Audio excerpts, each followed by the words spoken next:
إلى روح سيدنا رسول الله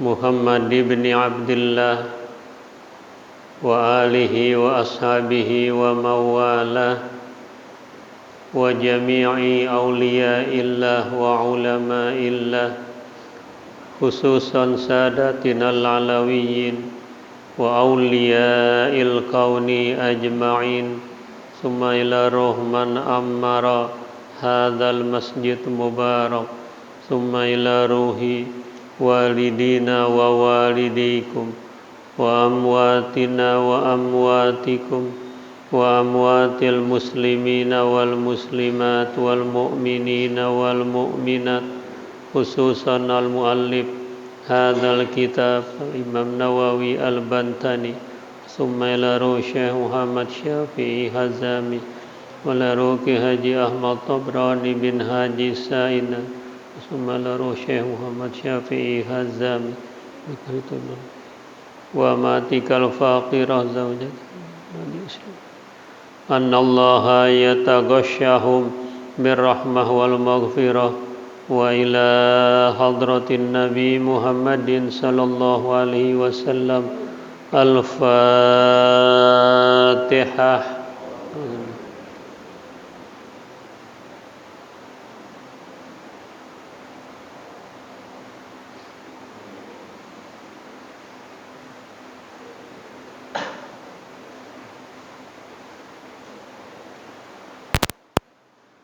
Bismillahirrahmanirrahim. Alhamdulillahi Rabbil Alamin. Salatu wassalamu ala ashrafil anbiya wal mursalin Sayyidina wa syafi'ina wa habibina wa maulana Muhammadin wa ala alihi wa ashabihi ajma'in. Amma ba'du fa inna asdaqal hadis kitabullahi ta'ala wa khairal hadi hadi Muhammadin sallallahu alaihi wasallam wa syarral umuri muhdatsatuha wa kulla muhdatsatin bid'ah wa kulla bid'atin dhalalah wa bi sanadil muttasil ilal imamil muallif rahimahullahu ta'ala wa adaman naf'a bihi wa bi barakati ulumihi wa bikum fid daraini amin radhiyallahu anhum. Rabbi yassir wa la tu'assir, Rabbi tammim bi khair. Wal maqalatu tsaniyata asyarata an Yahya bin Mu'adzir ar-Razi rahimahullah, man kasura syab'uhu kasura lahmuhu wa man kasura lahmuhu kasurat syahwatuhu wa man kasurat syahwatuhu kasurat zunubuhu wa man kasurat zunubuhu qasa qalbuhu wa man qasa qalbuhu ghariqa fi afatid dunya wa zinatiha. Makalah ke-12 dari Yahya bin Mu'adz ar-Razi, semoga Allah merahmatinya. Siapa saja yang banyak kenyangnya, niscaya banyak dagingnya. Dan siapa yang banyak dagingnya, banyak pula syahwatnya. Dan siapapun yang banyak syahwatnya, niscaya banyak dosa-dosanya. Dan siapa yang banyak dosa-dosanya, niscaya menjadi keras hatinya. Dan siapa saja yang keras hatinya, ia tenggelam dalam bencana dunia dan segala kemewahan dunia. Bapak, Ibu, Saudara yang sangat saya hormati, di dalam makalah ke-12 ini dari Al-Alim Al-Alamah Yahya bin Mu'ad Ar-Razi, semoga Allah merahmatinya, dia berkata, siapa saja yang banyak kenyangnya, pasti banyak dagingnya.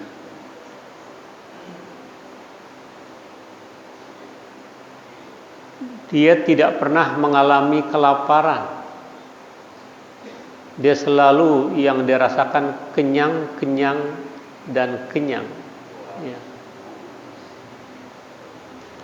Dia tahu aja di mana makanan enak, di mana kuliner, di mana warung nasi, di mana hobi yang dia tahu. Ya. Pagi-pagi udah sarapan palak manyung. Ya. Ya. Siang sedikit sate marangi. Terus pakai durian montong. Ya. Kenyang, kenyang dan kenyang. Ya. Maka siapa saja yang kenyang perutnya itu, secara asupan-asupan, secara kelaziman itu akan menjadi banyak dagingnya. Nah, logikanya, siapa yang banyak dagingnya, maka akan banyak syahwatnya. Karena yang dimakan merangsang untuk daya tahan tubuh, untuk menambah energi, menambah stamina. Ya, secara agama nggak dilarang, tapi yang dilarang melampaui batas. Karena kalau kenyang nggak mengalami kelaparan, dia tidak ada rasa sense of belonging kepada orang miskin. Kadang juga nggak pernah puasa Ramadan walaupun KTP-nya Islam. Dia nggak pernah merasakan susah. Tapi kalau itu tumpuk menumpuk, kalau itu dilakukan dari hari ke hari, pastinya orang ini pekanya kurang, rasa empatinya kurang, ya, karena rakus dengan makanan. Bi khilafi man kathura aqluhu bisababi hiddati dzikir.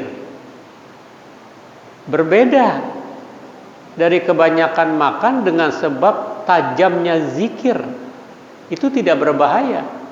Artinya ketika dia makan lalu dia zikir, ada tenggang waktu, karena zikir itu adalah thariqah aulia. Juga banyak yang banyak makan karena dengan zikir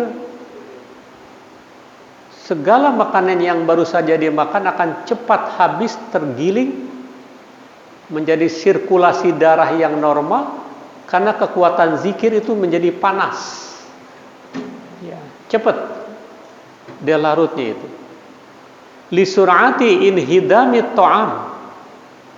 Karena dengan zikir tadi itu bisa mempercepat lunaknya makanan-makan bihararati asari zikri, karena panasnya bekas-bekas dari zikir tadi, fa innahu kannari, seolah-olah seperti api yang panas, cepat dibikin punah, cepat dibikin larut. Kalau itu seimbang. Habis dia makan, ya dia zikir, dengan zikir itu tadi menjadi larutan-larutan makanan begitu cepat hancur. Nah, bi khilafi shalah ala Nabi sallallahu alaihi wasallam, berbeda dengan selawat yang kita baca. Kalau selawat itu fa inna atharoha baridun, bekas selawat yang kita baca menjadi dingin, menjadi sejuk. Karena itu orang yang berselawat, dia pembawaannya tenang, pembawaannya kalem, walaupun orangnya kasar. Ya kita kan makhluk kasar. Kalau makhluk halus agak kelihatan di sini. Kita makhluk kasar. Tapi karena dia sering berselawat, subhanallah, ini menjadi dingin, menjadi sejuk. Sejuk tutur katanya, bagus komunikasinya. Habis sering berselawat dia. Dan sekaligus itu jawaban di mana ada seorang pemimpin yang disebut namanya oleh pengikutnya, sering saya katakan per hari tidak kurang 33 kali. Itu baru sholat 5 waktu saja. Belum ditambah sholat-sholat sunnahnya, isyroknya, duhanya, awabinnya, hajatnya, tahajudnya, mungkin dia istikharah. Ada lagi subutul iman. Belum lagi baca selawat tersendiri pada bulan Rabiul Awal, Rabiul Tsani, khususnya pada hari Jumat. Itu kan menyebut idolanya. Karena di dunia ini setiap bangsa dan golongan pasti pernah punya idola yang dikagumi, yang diikuti. Orang Cina dulu pernah punya Dr. Sun Yat-sen. Dia kagum kepada pemimpinnya, dia ikuti. Pakistan pernah punya Ali Jinnah, seorang ulama, dikagumi, diikuti. India ada Mahatma Gandhi, diikuti. Amerika pernah ada John F. Kennedy yang matinya tertembak. Belum lagi dari golongan-golongan, dari suku-suku. Di Bandung ada Muhammad Toha, diikuti. Di Betawi ada si Pitung, di Aceh ada Cut Nyadin, Cut Metia. Itu dikagumi. Nah sekarang jadi pertanyaan, siapa idola dunia akhirat? Jawabannya Nabi besar Muhammad Sallallahu Alaihi Wasallam yang mendapatkan penghargaan tinggi dari Allah. Gak ada nabi lain dikatakan wa innaka la'ala khuluqin azim. Sesungguhnya engkau ya Rasulullah memiliki akhlak yang mulia, yang agung. Itu apresiasi Allah kepada Nabi Muhammad. Gak diperlakukan begitu, lihat, kepada nabi lain. Cara memanggilnya aja Nabi Muhammad, ya ayuhar rasul, ya ayuhan nabi. Kalau Nabi Adam sampai Nabi Isa, namanya disebut, ya Adam uskun anta wa zaujukal jannah. Ya Yahya khudil afwa biquwwah. Namanya. Jadi subhanallah, ini luar biasa. Sehingga dalam buku yang populer udah lama sekali itu, 100 tokoh yang punya pengaruh dalam peradaban manusia, sejarah manusia, karangan Michael Hart, nomor 1 Nabi Muhammad diletakkan di situ. Masih ada orang yang meragukan, masih ada orang yang anti maulid, masih ada orang yang mengharamkan, katanya nggak ada contohnya peringatan maulid. Nabi Muhammad sendiri memperingati hari lahirnya dengan berpuasa. Hadis riwayat Imam Muslim. Ya, ini luar biasa gitu kan, yang Allah berikan kepada baginda Rasul Sallallahu Alaihi Wasallam. Itu dengan selawat dia bisa menjadi atharoha baridun. Wa man kasura lahmuhu kasurat syahwatuhu. Siapa saja yang banyak dagingnya, pasti banyak syahwatnya. Falladhi yutfi'u syahwata huwal ju'. Yang dapat mematahkan, yang dapat meredupkan syahwat dengan lapar. Lapar itu dominan dengan atau identik dengan puasa. Dia akan merasakan begini rasanya lapar. Maka kita bersyukur kalau setiap tahun ada putaran untuk puasa. Karena enggak semua orang bisa puasa Senin Kemis, enggak semua orang bisa puasa Ayyamul Bid, apalagi puasa Nabi Dawud. maka dengan segala, apakah keterpaksaan atau memang itu kewajiban, kita bersyukur itu datangnya Ramadan setiap hari. Ada rem jadinya. Oh begini rasanya lapar, bagaimana saudara saya berhari-hari tidak makan, tidak minum. Itu yang dapat mematahkan, yang dapat memutuskan, yang dapat meredupkan syahwat dengan lapar. Waman kasurat syahwatuhu kasurat zunubuhu. Siapa saja yang banyak syahwatnya, pasti banyak dosa-dosanya. Wahyallati tuhjibuhu anillah ta'ala. Karena dosa-dosa itu yang dapat merintangi dia, menghalangi dia dari mengingat Allah. Orang gak bisa zikir, orang malas berselawat, terhalang. Kenapa? Karena zunubnya banyak, dosa-dosanya banyak, istighfarnya kagak gitu. Itu pasti dia akan terhalang. Ada dinding, ada sekat yang membatasi dia untuk tidak bisa mengingat Allah Subhanahu wa ta'ala, karena lapisan-lapisan dosa. Kalau orang yang berselawat, orang yang beristighfar, para sufi, para aulia, dia perlahan-lahan hijabnya diangkat sehingga dia mengetahui. Allah memberikan bocoran yang namanya ilmu kasyaf. Walaupun fotokopiannya, karena kelebihan dia.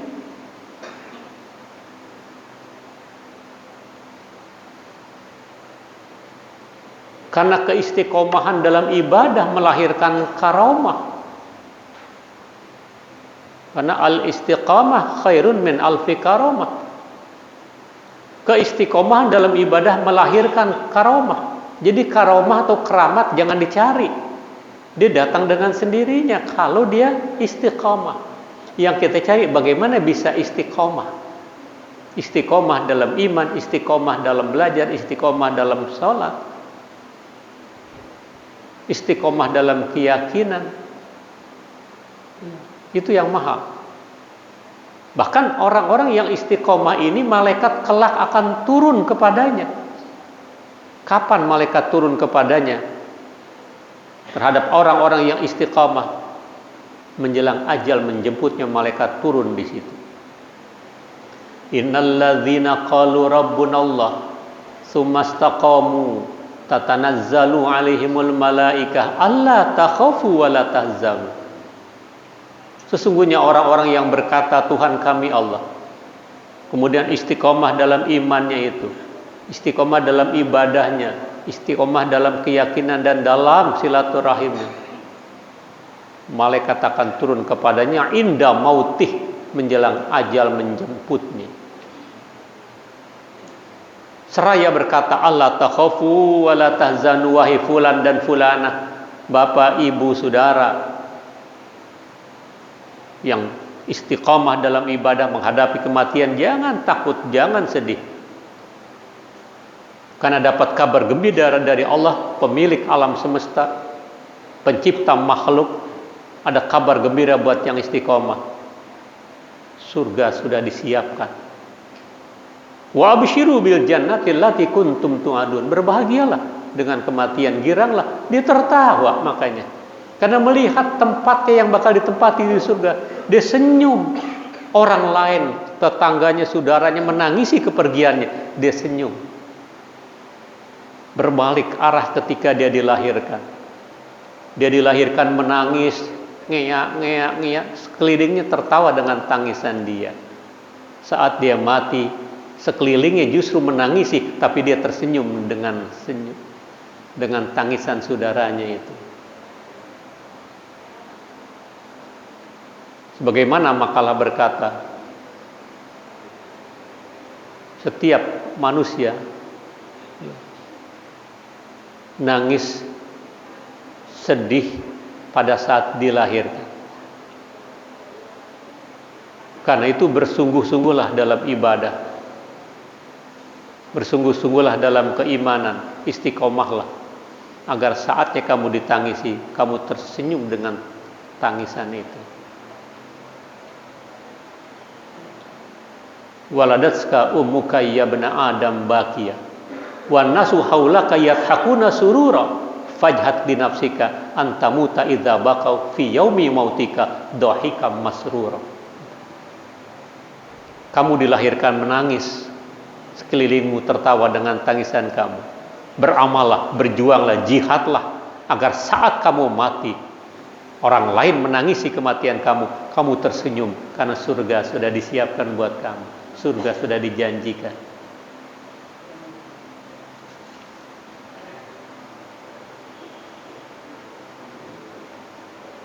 Wa man kathratu dzunubuhu qasa qalbuhu.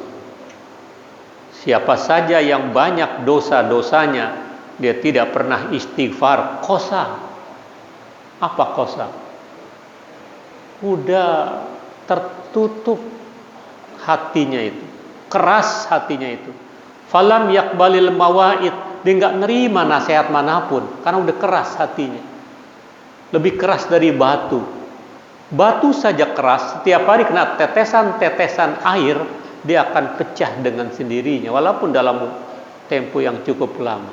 Tapi orang yang seperti ini tidak pernah istighfar, lebih keras dari batu. Qasa qalbu. Walam yakbalil mawaid, nggak terima nasihat dari siapapun. Masuk kuping kanan, keluar kuping kiri. Nggak ada yang mandek, ya. Nggak ada yang berbekas. Waman qasa qalbuhu, siapa yang udah keras hatinya, goriko, bikasri ra, dengan kasra ra, goriko, tenggelam dia, larut dalam bencana-bencana dunia dan glamornya dunia, dia larut dengan itu. Dia larut dengan pangkat, larut dengan jabatannya, sehingga masukan kritikan nggak mempan. Kenapa? Karena qasa qalbuhu, keras hatinya. Udah sawaun alaihim a'anzartahum am lam tunzirhum la yu'min.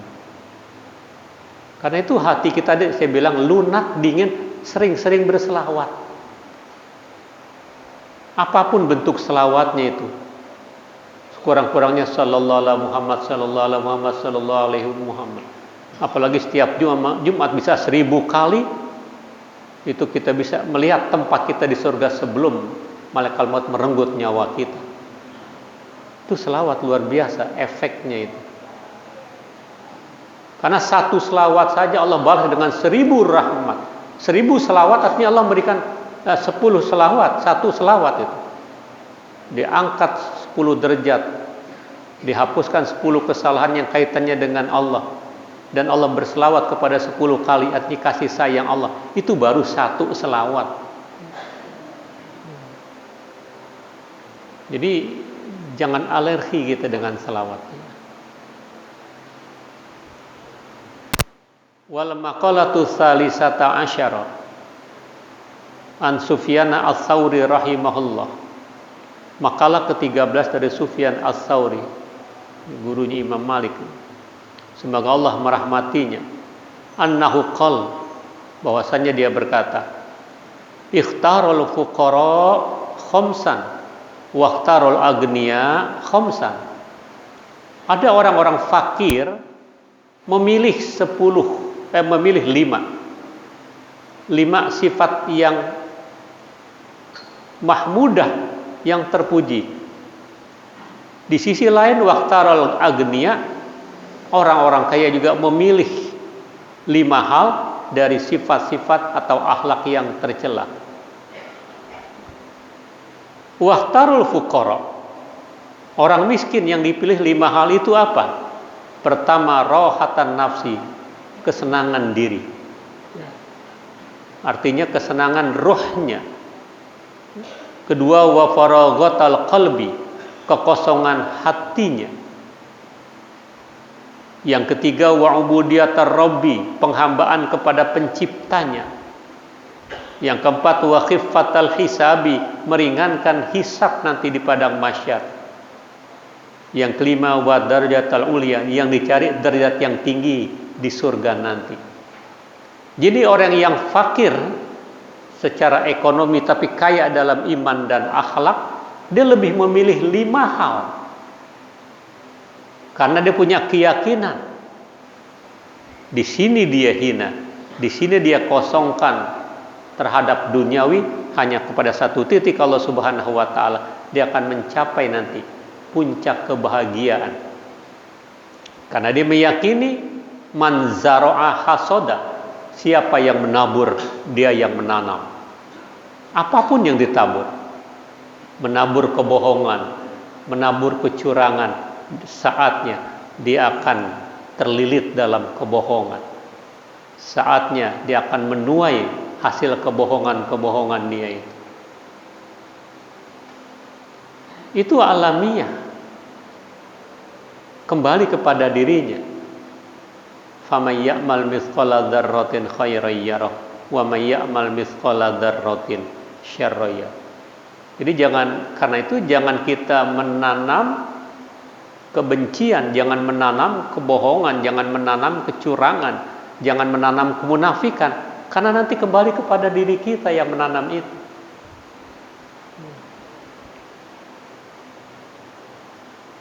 Itu pilihan orang-orang miskin, rohatan nafsi, yaitu menjadi kesenggangan dirinya itu selalu digunakan untuk ibadah. Nafsi itu ismun li jumlatil insan, nama sejumlah manusia, ya. Dia selalu rohah, dia bikin rileks dirinya untuk komunikasi, untuk ibadah kepada Allah Subhanahu wa taala. Dikosongkan itu. Kedua, wa faragakal qalbi ay minas saqali, dia kosongkan hatinya itu, artinya dia sibukkan dirinya untuk mengabdi kepada Allah Subhanahu wa taala. Enggak ada waktu kecuali lintasan-lintasan zikir nih. Tidak disibukkan hatinya dengan urusan-urusan yang berbau maksiat, tapi justru disibukkan dengan nilai-nilai positif. Karena Rasul sallallahu alaihi wasallam yaqul, Nabi bersenandung dalam doanya, Allahumma inni as'aluka al-'aisha ar-rafi'a wal balal farigha. Ya Allah, ya Tuhan, sesungguhnya aku memohon kepadamu ya Allah kehidupan yang tinggi nanti di akhirat gitu. Wal balal farigha, dan hati yang kosong, artinya enggak ada muatan-muatan tentang keduniaan dan kemaksiatan untuk itu. Yang ketiga, orang miskin memilih wa'ubudiyatar Rabb, penghambaannya kepada penciptanya, penghambaannya hanya kepada Allah Subhanahu wa taala. Karena dia yakin semuanya itu dari Allah. Apapun yang dia geluti, apapun yang dia rasakan, itu semuanya dari Allah Subhanahu wa taala. Karena analisa Rasul bahwa umatku akhir zaman nanti yuhibbuna khamsan wa yansawna khamsan.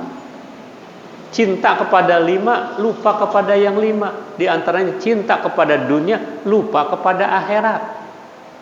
Padahal ada kehidupan setelah dunia ini. Kita hidup ya buat kehidupan yang abadi, bukan hidup buat mati. Di antara dua kehidupan ada transit itu yang namanya kematian. Akan bagaimana kehidupan kita di akhirat tergantung gaya hidup kita di dunia sekarang ini. Sekarang kita dekat orang yang soleh, sekarang dekat orang-orang yang ahli ibadah, dekat majelis taklim, dekat dengan sholat berjamaah. Nanti dia dibangkitkan juga bersama orang-orang yang soleh, bersama orang-orang yang baik. Apalagi orang yang menyiapkan untuk orang pada berkumpul ngaji, berkumpul peringatan maulid.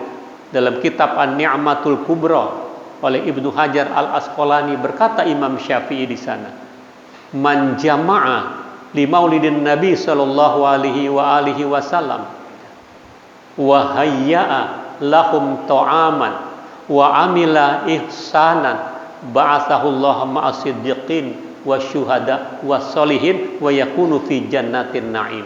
Itu kata Imam Syafi'i, walaupun bukan hadis. Siapa yang menghimpun, ngundang orang banyak sekali, bukan sekedar dia ngundang pada peringatan maulid itu, tapi wahayya lahum ta'aman, dia siapin itu makanan-makanan. Ada nasi kebuli, ada biryani, ada tradisionalnya nasi uduk, nasi ulam. Disiapin. Wa amila ihsanan, dan dia berbuat baik pada peringatan itu. Baca selawat kan baik, baca Quran kan baik, berkumpul bisa silaturahim. Allah bangkitkan, kata Imam Syafi'i, kelak bersama syuhada solihin, bersama orang-orang baik, bersama orang yang mati syahid, bersama orang-orang yang jujur, bersama orang-orang yang ahli ibadah. Wa yakunu fi jannatin na'im, dan dia nanti berada di dalam surganya Allah Subhanahu wa taala. Ya. Jadi semuanya berangkat dari nilai keikhlasan itu. Itu ubudiyatur Rabb, penghambaan kepada Allah.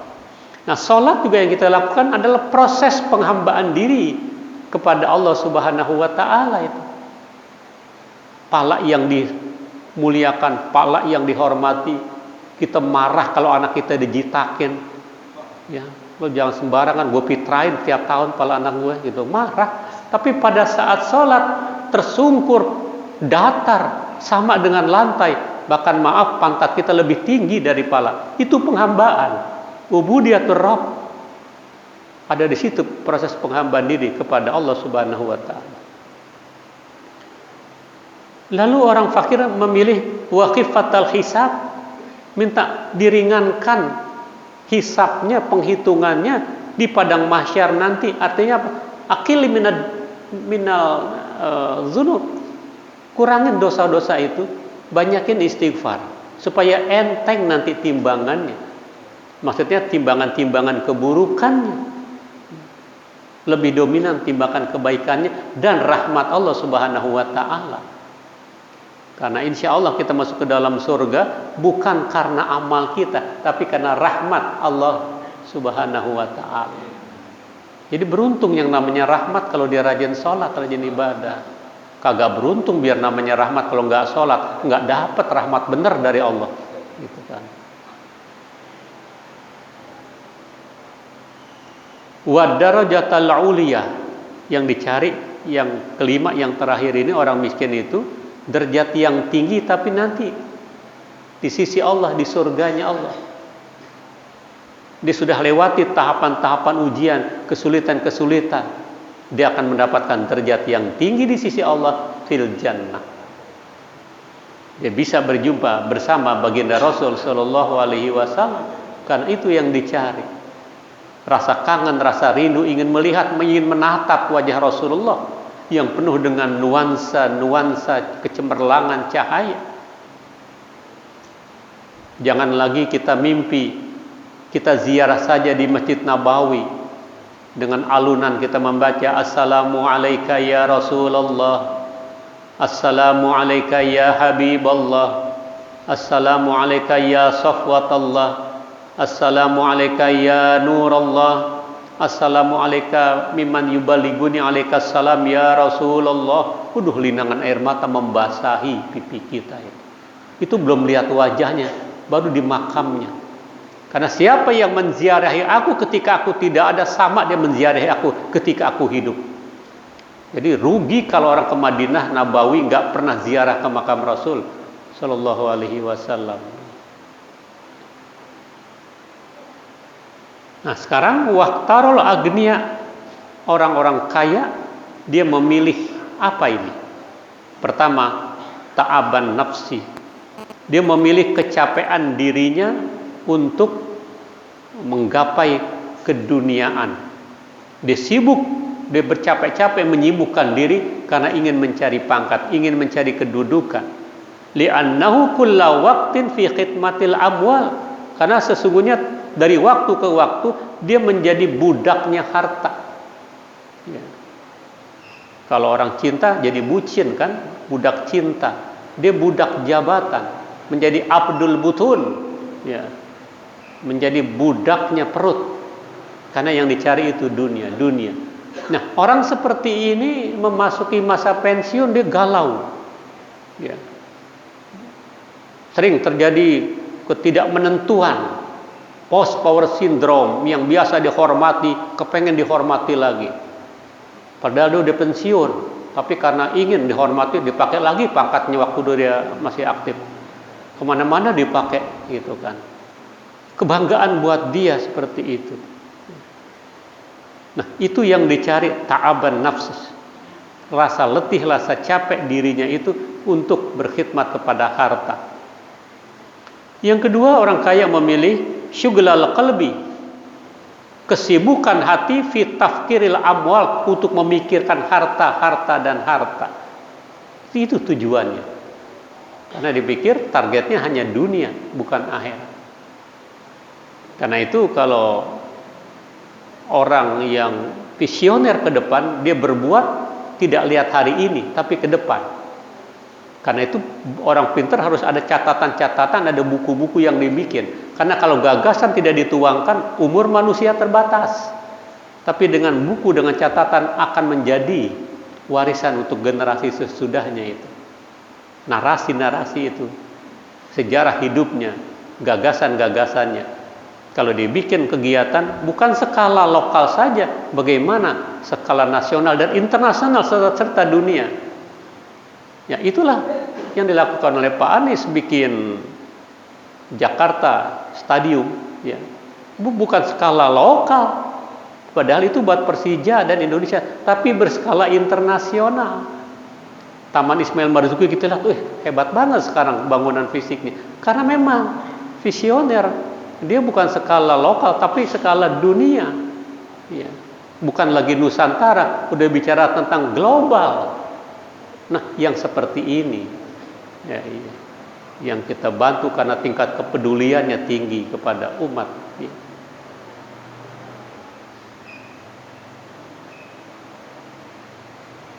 Yang ketiga, orang kaya memilih wa'ubudiyatad dunia, pengabdian ini kepada dunia saja. Faman ahabba syai'an fahuwa abduh. Siapa saja yang cinta sesuatu, dia menjadi budak dari sesuatu itu. Pasti dia menjadi budaknya itu. Nah, karena itu rasa cinta kepada Rasulullah tuangkan dengan selawat itu. Minis salam alaman lastu ansahu walam yamalla lisanu qattu dzikrahu. Salamku hanya untuk orang yang tak pernah kulupakan, lisanku tidak bosan sama sekali menyebutnya. Siapa? Anta syamsun, anta badrun, anta nurun fauqa nuri. Yang keempat yang dipilih syiddatal hisab,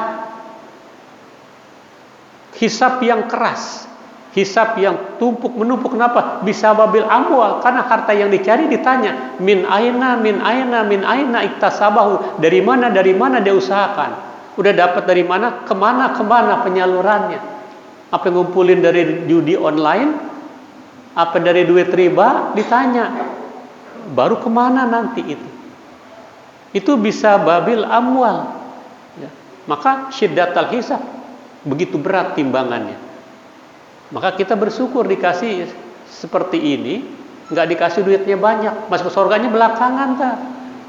Nah, kalau miskin duluan, orang makannya tiap hari hanya 4 teh, tahu tempe, teri toge, ya, jadi nggak ada yang berat-berat ditanya gitu kan, ya. Nah.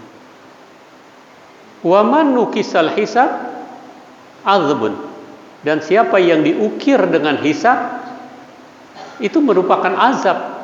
Orang kan belum diapa-apain ditanya saja, itu kan seksaan juga itu.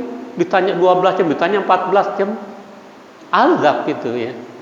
Kita pergi aja, kata Nabi, as-safar qit'ah minal azab, bepergian sebagian dari seksaan. Memang duduk melulu nggak capek badan kita, apalagi usia sudah pala 6. Ya, capek. Karena itu Islam membolehkan untuk rukhsah sholat, ya 4 jadi 2 dan bisa digabung. Karena apa? Allah tahu kadar kemampuan badan kita. Udah sakit-sakitan, ya. Nanti udah masuk pala 6, 65, 67, tambah ganteng. Apa? Udah nggak ada pendengarannya, kurang tuh si ganteng tadi tuh. udah nggak peka lagi itu makin merosot gitu kan. Ya jangankan laki-laki, sebagian ibu-ibu maaf usianya baru pala 4 belum 50 tidurnya pakai balsem melulu, pakai kayu putih melulu gitu. Karena memang daya tahan tubuh orang, apalagi iklim sekarang ini, ya ada yang sering pilek, ada yang sering sinusitis, ada yang asam urat, anak kecil aja ada yang akut gagal ginjal itu kan. Nah karena itu ketergantungan kita kepada Allah dengan pola makan yang mesti kita udah tua gini bisa atur makanan, jangan rakus sama makanan. Karena penyakit itu datangnya dari pola makan dan pola pikir gitu ya. Wa man ahabba syai'an adzbun bih. Siapa yang cinta kepada sesuatu juga dia akan azab juga, seksaan juga gitu. Nah, yang terakhir yang dipilih orang kaya wa daryatas sufla, derajat yang rendah di dunia yang dicari itu. Li'annaha bin nisbah, karena sesungguhnya itu dengan nisbah dibangsakan li daryatil akhirah, bagi derajat akhirat la syai'a. Derajat akhirat itu enggak ada tara bandingannya. Carilah derajat akhirat. Beramallah apa yang kita bisa banggakan di hadapan Allah, bukan di hadapan manusia. Wallahu a'lam bissawab. Saya kira ini.